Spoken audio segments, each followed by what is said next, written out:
Hey, what's up, everybody? I decided to go against the green. I've been seeing that Koby's been popping up, but I've been literally fiending for this leader since the day I saw that he was coming out in Japan. He's one of my favorite characters, so I've been really excited to play him, and I've been doing really well with him and topping a lot with locals with him, and I'm really excited to start to grind him out in like webcam tourneys and regionals, that kind of stuff. So, last couple locals, I've gotten like 3-1s, a 3-0. Like tonight, I went 3-1. I played against Rush Shanks. He played 3-10 drop Shanks back to back to back turns. So I mean, it's hard. That's like your roughest matchup is like super big drops on the board, but otherwise, like a lot of the current meta decks you play pretty decently into. Like UP has not been a problem for me at all. GP, same thing. You can deal with a lot of their stuff on board.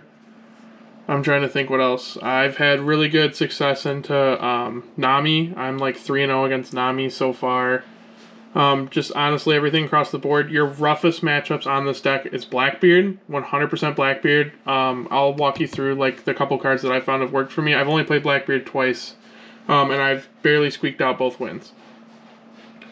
My decks that I've lost to so far have been Peanut Butter Luffy, because sometimes you just don't see enough removal for them. I lost to Starter Deck 14 Luffy, and that's literally because that was just a rookie misplay. Like, the dude I played against, we walked it through afterwards, and I would have won if I would have played it right. I just made a stupid mistake, but that's life. We move on with one piece. Trying to think what else that I've lost to.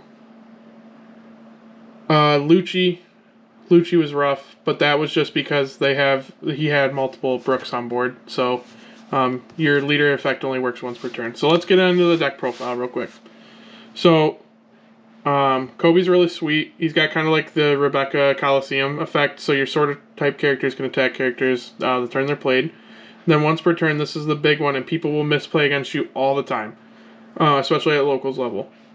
If your Navy type characters with 7k base power or less would be removed, you can put 3 cards from your trash at the bottom of your deck instead.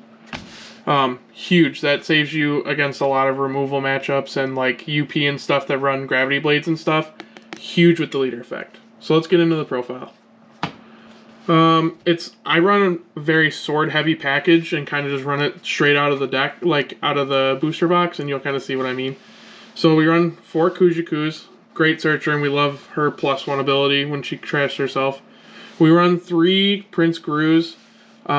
Really situational. You barely ever play him. He's good against like a bunch of like chump blockers, basically. Aramaki, also situational, and we'll get into that in a minute. We played 2 Sengokus. I was running him at 4 of originally. I think 2 is like the perfect sweet spot. You could maybe squeeze it to 3, but like I'd just rather run other searchers at that point. We're running 3 Ripper. He has been the go to this deck. I'm probably going to push him back up to 4. We're running 4 brand news. There's not much I really need to say about brand news. Like, you just want to see searchers, and especially with him filling your trash, that turns on your leader effect. And then that helps you when we get later onto the list with like Helmeppo and stuff. We run 2 Borsalino. I was originally running 3 of him. I think 2 is a sweet spot, especially if we're going to squeeze in another Ripper. And then I run another blocker in a minute. We run 2 of the Kuzan. I think he's very situational, but against smaller body boards, huge card. He plays really well into stuff like Smoker, Purple Luffy. Like he could not keep anything on the board against me. Like I love this card. We run 2 of the Hina. I feel like I use her more as a trash target with Sengoku and stuff. Like, she's a really good card, but I feel like she's really situational for a lot of matchups. Like, there's other things I'd rather play at the time. But she's still a good card, so you gotta at least have 2 of. She's huge in the Blackbeard matchup. Like, Blackbeard matchup, you need to rush her out. Because of her putting the Don underneath her is huge, and then just having a 6k is amazing. Very good. Just, you basically use him as a 2k. He's good. There's a guy that plays Nami at one of my locals, so I like that because just making them have to put some events at the bottom of their deck. We played Doll, blocker.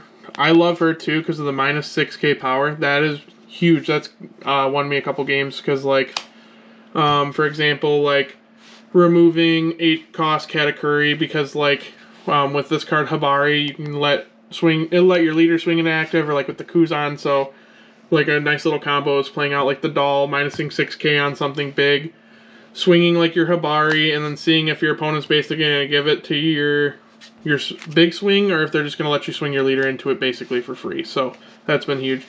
We love Habari. She's one of the cards, like when I was talking about Blackbeard matchup, you rush her out.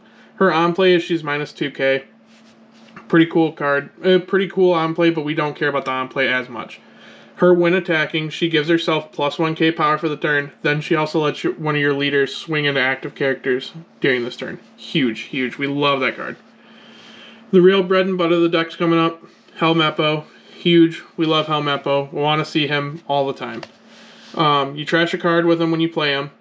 You draw one and play up to one sword-type character card with a cost of 8 or less other than Helmeppo from your trash. Then place one character played by the effect at the bottom of the owner's deck at the end of this turn. Huge. We love that because it's going to set up your Koby, which we're going to get into in a minute. I run 2 Honesty Impacts. These I wasn't running originally. I feel like these have won me a lot of my matchups. Especially, like I said, you're running into a situation with like the Katakuri blocker, or like when I played against the Luffy last night, he was playing Sengokus, and basically just being able to say, no, you don't get that, and not really have any consequences is huge. One of the little spice cards that I like is Ein. She's huge for, like, say, Blackbeard and stuff like that. Well, not Blackbeard because of the on-play, but so I've used her for just, like, getting rid of, like, big blockers, combining her with, like, the Habari that's already on board, or the Kuzan, that kind of stuff. Koby is the absolute go to this deck. If you're playing Koby, you have to run for the Secret Rare. Like, there's no way around it. So, his on-play is you give one of your characters, they can attack into active characters during this turn. What you do is you play out the Helmeppo, and if you have the Koby in hand, most of the time you're trashing the Koby in hand to play the Koby out. You play the Koby out, you let him swing into active, we're good to go, because usually you're using this to swing into something that they have rested because of your leader effect. Koby's huge too because his when attacking is one of your most important things.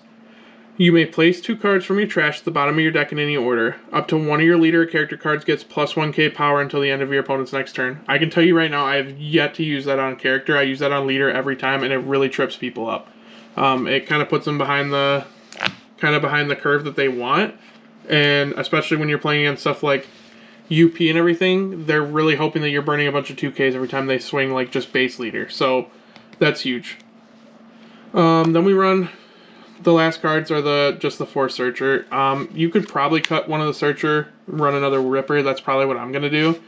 I flirted with the idea of playing another Doll. I'm not really sure. I really like her, but like there's a lot of times where if they don't have something where I can combine it with a Habari or a Kuzan, kind of just feels wasted. Your starting hand, you basically want some sort of combination of a brand new, a Kujaku, or the I'm going to be a Navy officer. I don't usually want to see Sengoku in my opening hand. He's something that I want for later game. But like almost everyone in my hand, if I didn't have at least 2 Searchers in my hand, I was mulliganing. I had literally the God hand today. I had 2 I'm going to be a Navy officer, 1 Kujaku, 1 brand new, and I had Doll in my opening hand to start my game 3, which I played against Bello Betty today, which that's a match I should not win, but all I was doing was I was just rushing, searching out blockers. Which was huge in that matchup, especially because he missed his first turn plays, his first 2 turns. He didn't have anything for on plays, and I didn't swing into him to trigger the hormone. So being able to get a bunch of blockers and kind of just put him behind the curve really just won me that game. That's usually your hand. When you're searching, you're wanting to grab stuff like the Habari, the Helmeppo. You're hoping to see the Kobys. Like, you can play him out for his 8 cost. I do it very rarely. But you're wanting to grab, like, Habari and Helmeppo. You're hoping to use Koby for, like, Sengoku fodder. You're going to trash it with the Helmeppo. If you have the I'm going to be a Navy officer, brand new, you're hoping that you see that in your search, so it just goes in your trash, so you have it to play with Helmeppo. Just a lot of stuff like that. But I usually find myself like taking like a Koby and a Hina if I have them in hand, and that's usually when I'm pitching to a Sengoku. So if you have any questions, ask me in the comments. I'm gonna ride this deck until OP12, and I'll probably still be playing it, especially because we're gonna get the promo later on in America. So I'm really excited about that. You'll probably see me at some sort of regionals or something like that. So if you ever see a dude rocking Koby, come hang out.